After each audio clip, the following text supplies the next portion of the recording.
Uma boa tarde a todos. Como a Fátima nos colocou, a questão do livro, ela parte de uma certeza. Acredito aqui que ninguém duvide que Jesus veio nos ajudar a compreender as leis divinas. Por isso ele diz: eu não vim destruir lei nenhuma, eu vim ajudar a cumprir. Eu vim ajudar vocês a compreender os mandamentos divinos.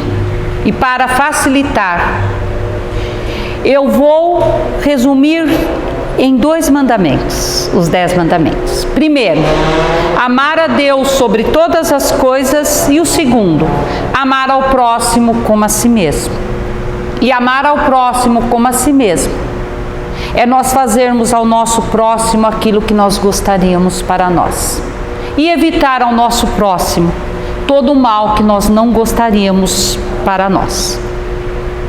Vocês perceberam a didática desse mestre Jesus? O maior pedagogo, maior psicoterapeuta, maior psicólogo, mestre dos mestres. Porque a hora que ele resumiu em 2 mandamentos e nos ensina a fazer ao nosso próximo tudo o que nós queremos e evitar aquilo que a gente não quer, vocês perceberam que agindo assim, nós estamos cumprindo os 10 mandamentos? Porque a hora que você trata o seu próximo desta forma, você está cumprindo o maior, você está amando a Deus. Porque amar a Deus, gente, é exatamente amar o nosso próximo. Porque a porta de acesso a Deus é o nosso próximo. Nós estaremos praticando o bem. Estaremos também não usando o nome de Deus em vão. Porque nós precisamos santificar o nome de Deus. E a melhor forma da gente usar o nome de Deus é exatamente compartilhando o amor, a bondade. Quando nós agimos dessa forma, nós também estamos santificando o dia de sábado. Ou seja, nós estamos respeitando, gente, a gente aprende a respeitar o limite do nosso corpo físico, da nossa mente. A gente aprende a respeitar o limite e o direito do nosso próximo. E fazendo ao nosso próximo tudo o que nós gostaríamos para nós e evitando o que nós não queremos para nós, nós vamos honrar os nossos pais, nós não vamos matar, nós não vamos roubar, nós não vamos cobiçar nada do próximo, nós não vamos cometer adultério e também não vamos levantar nenhum falso testemunho. Então, com essa pedagogia de Jesus, diríamos, não temos mais nada a aprender. Jesus nos passou tudo. Aí vem Kardec e questiona, então, qual é a utilidade da espiritualidade nos trazer? Tem mais alguma coisa para nos trazer? E o Evangelho, que vai falar do capítulo 24, como a Fátima nos colocou, da candeia não deve ser colocada embaixo do alqueire, porque Jesus falava por parábolas. Então, para a gente responder esse questionamento de Kardec e desenvolver um pouco o tema, eu também vou partir de outra certeza. A certeza de que diante de Jesus, o povo parecia, gente, beber cada palavra do Mestre. Era um povo sedento e ansioso, diante da maior fonte de água pura e cristalina que esteve entre nós, Jesus. E uma certa ocasião, Jesus, sentindo essa receptividade daqueles corações ansiosos e sedentos, conta-lhes a parábola da candeia. Diz Jesus: quando chega a escuridão da noite, precisamos acender a luz. Aquele que acende a candeia, a coloca num lugar onde ela possa iluminar todo o ambiente e todos que dela se aproximam, ou acende a candeia e coloca embaixo do alqueire? É uma pergunta óbvia de Jesus, né? Ninguém acende uma candeia para colocá-la sob o alqueire, ou seja, para colocar sobre essa candeia ali um cesto ou colocar essa candeia embaixo da cama. Então, da mesma forma, gente, que que a luz de uma candeia serve para iluminar todos que dela se aproximam, a nossa luz interior, essa luz que cada um de nós tem que iluminar todos que se aproximam de nós. Porque Jesus é bem claro nessa parábola, ele diz: todo o conhecimento da verdade esclarece e ilumina. Por isso, todo o conhecimento tem que ser compartilhado. Nada para ninguém vai ficar oculto. Então, a sua luz tem que ser igualzinho à luz que ilumina todo o caminho. A todos, principalmente aqueles que estão perdidos na escuridão da ignorância. E Jesus nos alerta: livrem-se da ignorância, da escuridão da ignorância e do julgamento. Porque da mesma forma que você julgar o seu semelhante, você será julgado. E também nos diz: fique atento, porque aquele que tem e busca, mais lhe será dado. Aquele que não tem, não busca, não se esforça para buscar ou modificar, tudo lhe será tirado. Lucas, capítulo 15, versículos 11 a 24. As pessoas, gente, adoravam as histórias de Jesus. Não faltavam no caminho do Mestre aqueles que o cercavam, ali ansiosos, sedentos por suas lições, por suas histórias de sabedoria.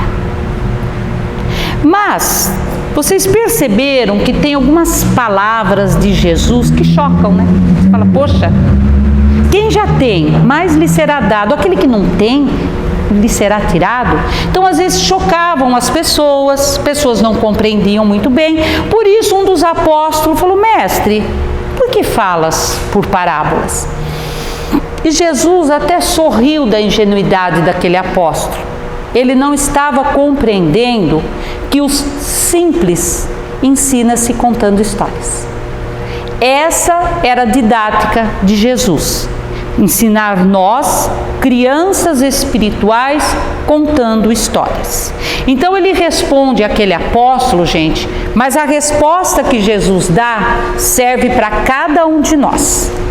Jesus diz assim: uma pessoa sábia, que tem aí o privilégio intelectual, portador de uma grande cultura, se ele não tiver a humildade de descer ao nível de seus alunos e ensiná-los com afeição e respeito, toda essa sabedoria será em vão.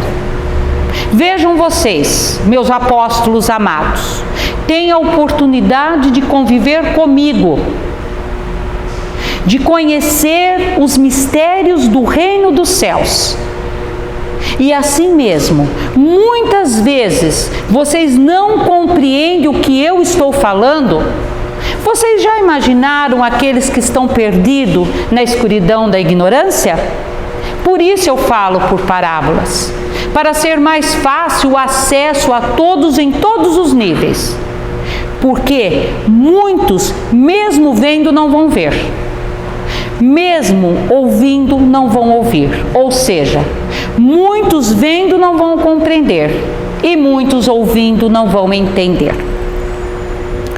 Se nós pegarmos esta parábola de Jesus e interpretarmos ao pé da letra, a gente se admira. Fala: nossa, como pode Jesus pedir para nós não ocultar a luz, se ele ocultou tantas palavras, tantos ensinamentos sobre o véu das alegorias das parábolas? Muitas coisas as pessoas não compreendiam e não compreendem até hoje. Então, este é o problema, a gente interpretar ao pé da letra, gente. Porque quando nós interpretamos ao pé da letra, tem um probleminha. Geralmente a gente adapta essa interpretação às nossas conveniências, para você justificar ainda as falhas humanas que nós temos. Como se Jesus também pudesse ter falhas humanas. Tá vendo? Você fala de mim, mas Jesus faz a mesma coisa. Jesus falava uma coisa e fazia outra. E, gente, isso é inadmissível. Jesus é o Espírito mais perfeito que esteve sobre a terra. Não tinha falhas humanas. Ele, além de ser psicoterapeuta, psicólogo, pedagogo, foi o médico dos médicos, médico de almas. E justamente no Evangelho, ele deixa a receita da nossa cura. É uma receita tão extensa. Tem tantos medicamentos a serem tomados. Cada item do Evangelho é uma medicação que precisamos tomar. Se eu interpreto ao pé da letra, é a mesma forma, gente, como se você pegasse uma medicação necessária e não tomasse ela de forma correta. O que vai acontecer? Comprometer o seu tratamento. Vai demorar mais você chegar à cura. Este é o problema de interpretar ao pé da letra. Aí Kardec nos ensinou: qualquer ensinamento, qualquer passagem entrar em contradição com a lei de amor de Jesus, use a razão. Há algo errado. Na maioria das vezes é falta de compreensão. E nós vamos ter que voltar, como o Cássio sempre está falando aqui nas aulas, né, Carlos? Volte ao contexto histórico. Aqui nós temos duas palavras como elemento comparativo da parábola: candeia e alqueire. Candeia é fácil, né, gente? Era um tipo lampião, lamparina, né, seu Juca? Lamparina, colocava ali o querosene, dava combustão, produzia a luz. Então é fácil. A candeia aqui, então, ela representa a luz. E alqueire? A gente fala em alqueire, a gente pensa em extensão de terra, né? Medida agrária, não é isso? Fazendas, né? Mas o alqueire, na realidade, tempo de Jesus, nós sabemos que uma palavra tinha mais de um significado.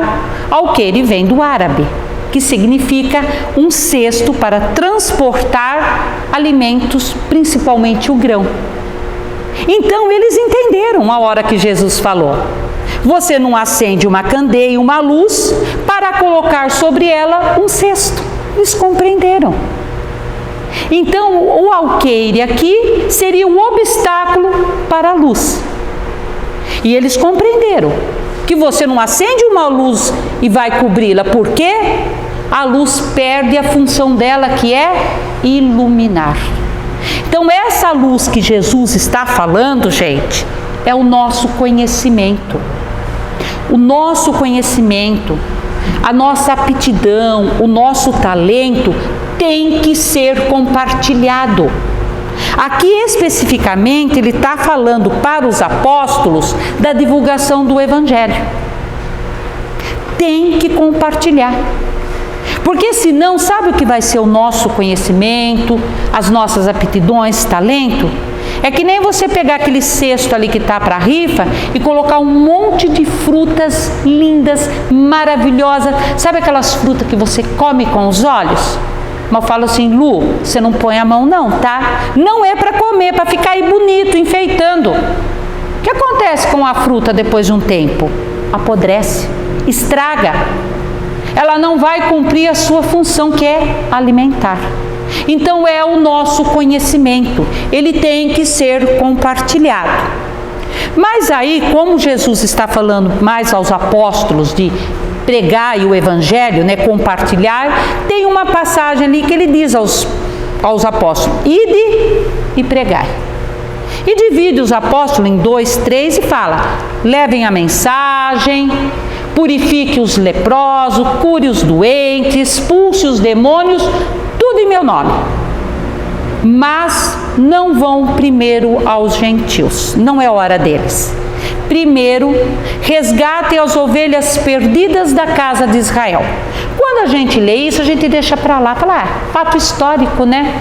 Não, gente, mas tem um ensinamento de Jesus aqui: não vá primeiro aos gentios. Os gentios, gente, era aquele povo que ainda não tinha o conhecimento do Deus único. A maioria deles vivia no paganismo e no politeísmo. O que adiantava naquele momento os apóstolos chegar lá e falar das leis divinas de um Deus que eles nem conheciam? Eles iam compreender? Não iam, gente. Não era o momento deles ainda. Então Jesus está dizendo que todo conhecimento tem que ser proporcional à capacidade da pessoa compreender, porque senão não vai ser útil. É a mesma coisa uma luz muito forte, muito intensa, os nossos olhos não aguentam. Quando a claridade é demais, a gente até afasta, porque aquilo incomoda. É assim, o conhecimento tem que ser proporcional. Mas ele fala, nada vai ficar oculto. Teve o momento dos gentios, houve outros apóstolos que fizeram esse trabalho. Então Jesus está nos avisando que tudo tem o momento certo e a hora certa de ser divulgado. Então é por isso que ele falava por parábolas, gente. Porque quando Jesus veio até nós, eles esperavam o Messias prometido, aquele que libertaria o povo, um povo guerreiro, orgulhoso, egoísta, mas que naquele momento estava escravizado. Então o Messias que eles queriam é aquele que conduziria um exército à supremacia, quer dizer, o povo de Israel dominaria as outras nações. E veio Jesus. Não desrespeitou nenhuma lei. Veio para cumprir as escrituras sagradas do Messias, que libertaria, mas não era só o povo de Israel. O Mestre veio para libertar a humanidade. Libertar a humanidade do orgulho e do egoísmo. Esses sentimentos levam à escravidão. Esse sofrimento leva à dor, o sofrimento, as diferenças, a corrupção, a desigualdade. Eles não compreenderam qual era a libertação de Jesus. Então Jesus não veio para libertar apenas eles, mas toda a humanidade do orgulho e do egoísmo. Então Jesus não veio para falar só para aquele povo. Jesus veio para falar para todos os tempos, para todos os séculos, para todos os milênios. Por isso que nós estamos em pleno século XXI. O que nós estamos fazendo aqui hoje? Estudando a beleza, a riqueza e a profundidade dos ensinamentos de Jesus. Tanto estudamos e tanto temos para estudar, não é assim? Então Jesus sabia disso, que no momento não iriam compreender tudo, que a luz não podia ser muito, senão ofuscaria. Por isso ele diz aos apóstolos, quase no final da sua missão aqui física, muito eu queria dizer, mas ainda não conseguem compreender. Mas se me amardes e cumprir os mandamentos, eu rogarei ao Pai que envie um outro Consolador, que vai vir para ajudar vocês a relembrar e também esclarecer muito que vocês ainda não compreendem. Os séculos foram passando e nós fomos formando várias religiões. Umas estão esperando o Consolador, outras acham que a sua religião é o Consolador, né? Aí a gente pode responder a questão do livro. Qual é a necessidade, então, da espiritualidade ou as outras religiões trazerem ainda revelações?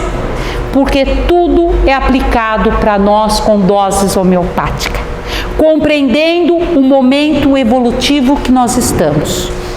De um pai que não dá privilégio nem exclusividade para ninguém. Não é privilégio desses missionários conhecer nada mais do que nós. Tudo foi nos dado, gente. no ato da criação, colocado na nossa consciência todas as leis de Deus. E o Pai deu inteligência e discernimento para a gente poder compreendê-las. Elas deveriam ser a regra de conduta em todas as circunstâncias da nossa vida. Você age de acordo com a lei de Deus, você pratica o bem e evolui. Você não consegue agir de acordo com a lei de Deus, gera o mal. O mal traz dor e sofrimento, e a hora que você corrigir aquilo, você para de sofrer. E deu o modelo e guia da humanidade, Jesus, para nos ajudar a compreender isso. Mas a gente não vive só a vida espiritual, gente. A gente vive a vida material. E a vida material, muitas vezes, o ter é mais importante que o ser. E a gente vai tendo atitudes e comportamentos que não estão de acordo com as leis divinas. Vai gerando os vícios, vai gerando os defeitos, vai gerando as falhas, que vão como que se sufocando, gente, a nossa voz da consciência. Esse grilinho falante que nos orientaria para as leis divinas. Sufocado, sofrendo, precisamos de ajuda. É por isso que Jesus enviava, continua enviando e vai enviar. Esses para nos auxiliar, seja através dos livros, seja através da divulgação, mas nos ajudar, gente, a compreender a nossa mudança de atitude e comportamento. A gente vai tirando essas camadas que estão em cima da nossa voz da consciência, e a gente volta a agir dentro das leis. Então, o trabalho de divulgação é necessário para nos ajudar, em doses homeopáticas, no tempo e na hora certa. Então, quando Jesus veio até nós, vamos dizer que nós éramos crianças espirituais. E ele diz aos apóstolos: o verdadeiro sábio desce ao nível do seu aluno.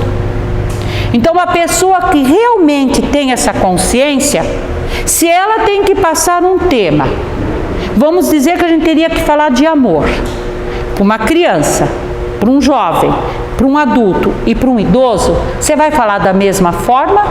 Ou você vai falar de acordo com a experiência de vida de cada um? Para a criança você vai exemplificar: o amor é uma flor, precisa ser regada todo dia, precisa ser cuidado. Então, quer dizer, a gente tem que adaptar a capacidade de compreensão. Foi isso que Jesus fez. Então, o Evangelho, gente, é o mesmo em todos os tempos. É o único livro que não evolui. Quem evolui somos nós na compreensão. Emmanuel, nós sabemos, o orientador de Chico, um dos orientadores para nos ajudar a compreender o Evangelho, foi convidado a participar de uma reunião de estudo em mundos superiores, viu? É o mesmo Evangelho estudado. E Emmanuel disse: me senti um pré-histórico na compreensão do Evangelho. Emmanuel, hein? Imagine nós. Então somos nós que evoluímos. Então é por isso que Jesus coloca parábolas. Era mais fácil de gravar. E esses símbolos ultrapassariam o tempo. Então as parábolas, gente, são as sementes do Evangelho que um dia iriam frutificar. Crianças espirituais que éramos. Jesus veio no meio de um povo guerreiro. Quais são os sentimentos de uma pessoa escravizada, gente? Que é o caso deles. O escravo, ele sofre todo tipo de humilhação e dor e sofrimento. É mágoa, é ressentimento, é ódio, é sangue nos olhos, desejo de vingança. Aí vem Jesus e diz para aquele povo: olha, agora não é mais olho por olho e dente por dente. Para um povo que, se pudesse mudar de condição e virar dominador, ele ia fazer com os outros povos a mesma coisa que fez com eles. E vem Jesus e fala: mas vocês não podem mais fazer isso, não é mais olho por olho, dente por dente. Agora, se alguém te ferir numa face, você oferece a outra. Você ame o seu inimigo. Você ore por aquele que está te perseguindo e caluniando, e faça o bem àquele que vos odeia. Como eles iriam compreender naquele momento? Não compreenderam, gente. Mas Jesus sabia que éramos crianças, corações pesados, corações endurecidos, preso às coisas da matéria. Naquele tempo de Jesus, gente, fosse politeísta ou monoteísta, eles não acreditavam em nenhuma recompensa após a morte. Tudo para eles era dado aqui na terra.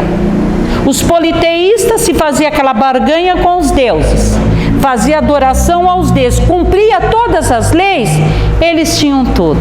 Supremacia da nação, dinheiro, poder, saúde, e aqueles que não cumpriam eram castigados com a escravidão, com doenças, com calamidades. E mesma coisa os monoteístas. Você seguia à risca os mandamentos e as leis mosaicas, você tinha tudo. Se você descumpria, você era punido. E aquele povo, mesmo seguindo, não entendia. Se nós estamos cumprindo, por que nós estamos sofrendo? Não entendiam o porquê e o para quê. Que esperança ia ter um povo desse? Nenhuma. Desejo de vingança.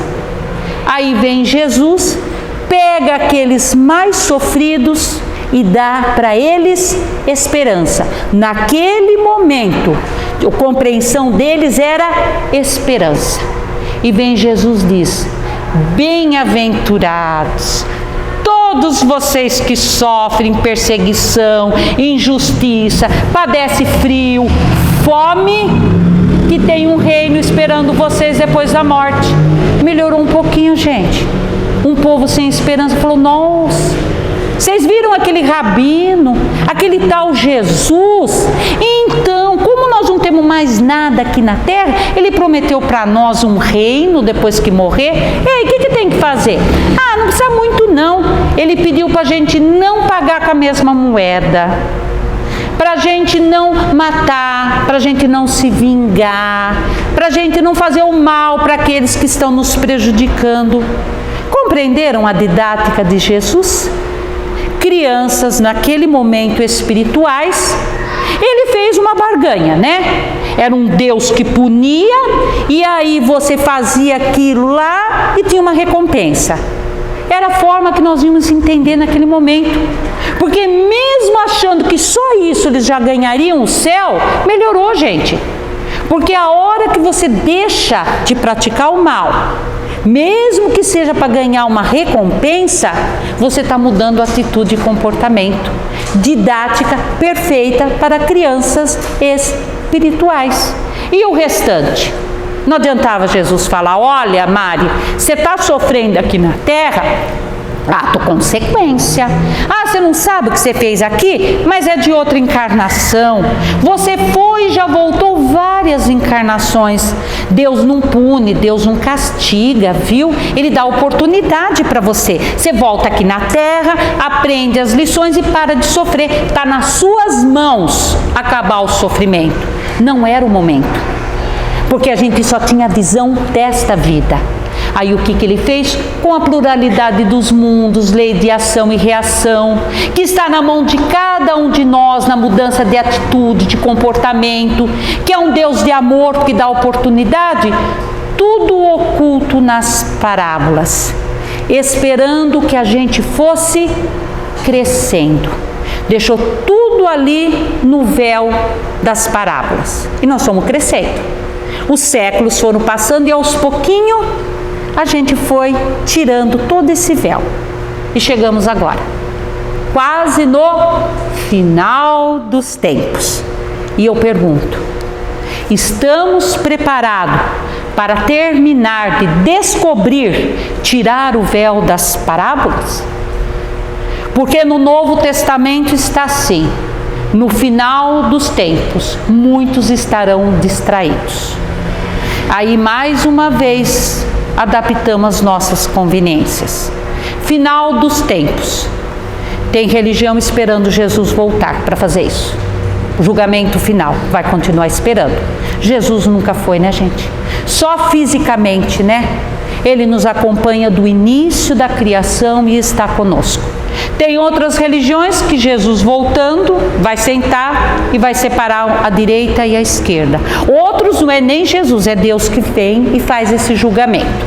Nós, os espíritas, acreditamos em final dos tempos como final de um ciclo evolutivo do planeta. Se nós evoluímos, por que os planetas não evoluem? E o nosso mundo, a Terra, ela vai evoluindo de acordo com a evolução, a nossa mudança de padrão. Todos sabem que estamos saindo de provas, expiações e entrando em regeneração. Aí diz que nesse período de transição, muitos estão distraídos. Eu pergunto para vocês, nós somos esses distraídos? Porque distraído, se a gente pegar o significado, é a pessoa sem atenção. Pessoa despreocupada, atrapalhadinho, né? Que tropeça, que cai, que derruba. Realmente, o distraído aqui é uma pessoa sem atenção, despreocupada com as verdadeiras coisas que fazem importância ao espírito, as coisas espirituais. Volto a perguntar, estamos distraídos ou não?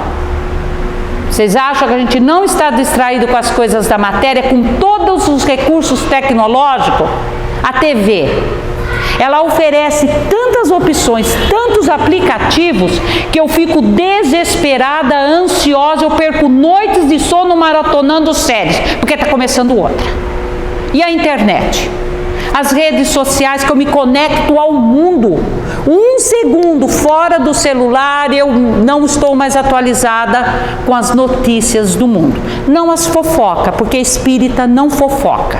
Espírita troca impressões da vida alheia. Eu perco. Aí, eu estou preocupada demais com meus títulos acadêmicos, com meu trabalho, porque tudo isso tem um custo tão alto, toda essa tecnologia, eu preciso ganhar cada vez mais. Tem algum problema com toda a tecnologia? De forma alguma. Tudo que está na matéria pode ser usado, mas o que Jesus está nos alertando? Cuidado, no final dos tempos vocês estão distraídos. Vocês continuam buscando o reino da matéria e quando sobra um tempinho, o reino espiritual. Gente, a gente só mudou a forma. Continuamos sim corações endurecidos e materializados. E hoje a matéria tem muito mais a oferecer. Intelectualmente nós crescemos muito, moralmente nós somos mais ou menos igual no tempo de Jesus. Só fizemos trocas. Trocamos a sinagoga pelas cavernas porque o cristianismo era proibido, oficializou o cristianismo, fomos para a primeira religião oficial, o catolicismo, começamos a frequentar as missas, a receber a hóstia, passar pelo confessionário. Vieram as outras religiões, todas ótimas, maravilhosas, não estamos contra nenhuma. A melhor religião é aquela que tornar você um ser humano melhor. Você faz isso dentro de qualquer religião. Mas aí trocamos a missa pelo culto das igrejas evangélicas e agora, ultimamente, pelas palestras dentro das casas espíritas. Trocamos ali a hóstia pela água, pelo passe fluídico. E trocamos o confessionário pelo atendimento fraterno. E continuamos na atitude passiva. Vamos quando sobra um tempinho, saímos de lá e continuamos a agir esquecendo que somos seres imortais. Não tendo a certeza de quando Jesus nos deixou, imortalidade da alma, gente. Isso não é princípio do espiritismo, é do cristianismo. Deus, imortalidade da alma. Quando ele apresentou o reino dos céus e a vida futura, ele deu a certeza para nós a sobrevivência da alma. E Humberto de Campos diz, pior ainda são os espíritas. Porque sabendo, eles estão vivendo como se tivessem só essa vida, gente. Tão ligado às coisas da matéria, em busca das coisas da matéria, que esquecemos de buscar as coisas espirituais, que alimentam o nosso espírito. E aí, o espírito sem sentimento, ele tem aquele vazio existencial, depressão, estresse, ansiedade. Então, o que eles estão pedindo para nós? Frequente missa, frequente palestra, frequente cultos, tome hóstia, tome passe, tome água fluídica, tudo excelente, gente. São todos repositores energéticos. A hóstia e o passe têm a mesma função e pode ser aproveitado por todos. Vai depender de como você receber aquilo. Então, o Chico nos dizia que quando ele entrava numa igreja e via a pessoa recebendo a hóstia, como nós vemos essa reposição energética, todos os fluidos que tem em forma de luz, da intensidade, o Chico dizia, aquela pessoa que entrava na igreja para receber a hóstia, ou o passe aqui, mas ela ia com o coração aberto, com a vontade de receber, com a vontade da mudança, tanto a hóstia como a imposição de mãos, descia a luz, envolve a mente da pessoa, o coração, os órgãos e principalmente a luz vai parando aonde você está precisando de uma reposição, aonde aquele órgão está doente. Mas aquele que entrava na missa ou na igreja aqui, brigando com flanelinha por uma vaga de carro, porque o outro te fechou no trânsito, porque a pessoa está falando demais lá e você tem que sair de lá, fazer um monte de coisa. Quando a hóstia ou o passe chega até a pessoa, você não segura aquela luz, você não segura a energia e ela se apaga. Tome passe, tome hóstia, frequente palestra, frequente missa, frequente culto, mas saia dali com uma mudança de atitude. Comece a divulgar. Aí as pessoas falam, mas eu não tenho o dom da palavra. Vou ter que fazer que nem os evangélicos, os Jeová, bater na porta? Não é isso. Quando ele diz divulgue, compartilhe, use o teu talento lá fora, use a tua aptidão, use a vivência, exemplifique aquilo que você aprendeu, use as experiências do evangelho, porque, gente, uma palavra, uma atitude, um comportamento, uma vivência nossa do evangelho, nós sabemos que pode evitar crimes, dor, sofrimento, alcoolismo, drogas, pode evitar separações, gente, mediunidade torturada, violência doméstica, violência sexual. Como a gente vivenciar o Evangelho de Jesus traria tanto bem àqueles que estão à nossa volta. Então, o conselho da espiritualidade é isso. Não deixe a luz da tua candeia se apagar. Você tem que, em vez de acender a candeia e colocar embaixo, é para você acender a sua luz e colocar sobre, gente, os momentos de dor, de sofrimento, de sombra na sua vida e na vida daqueles que fazem parte também. Você tem que iluminar a sombra do desespero, a sombra do abandono, a sombra da desilusão que se criou quanto ao futuro da humanidade. Vamos manter a nossa luz acesa. Vamos envolver todos os corações com aquilo de melhor que nós tivermos, gente. A nossa aptidão, o nosso talento, o nosso exemplo, para que todos os corações fiquem acesos pela chama da fé e da esperança. E qual é o combustível que eu mantenho a minha luz acesa?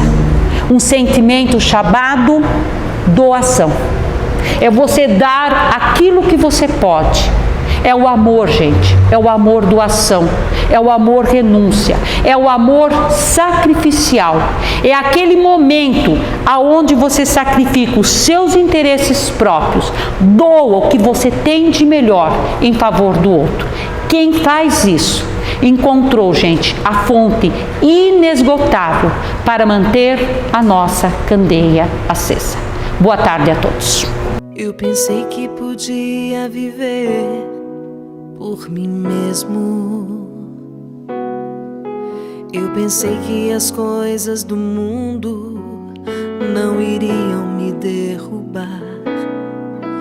O orgulho tomou conta do meu ser e o pecado devastou o meu viver.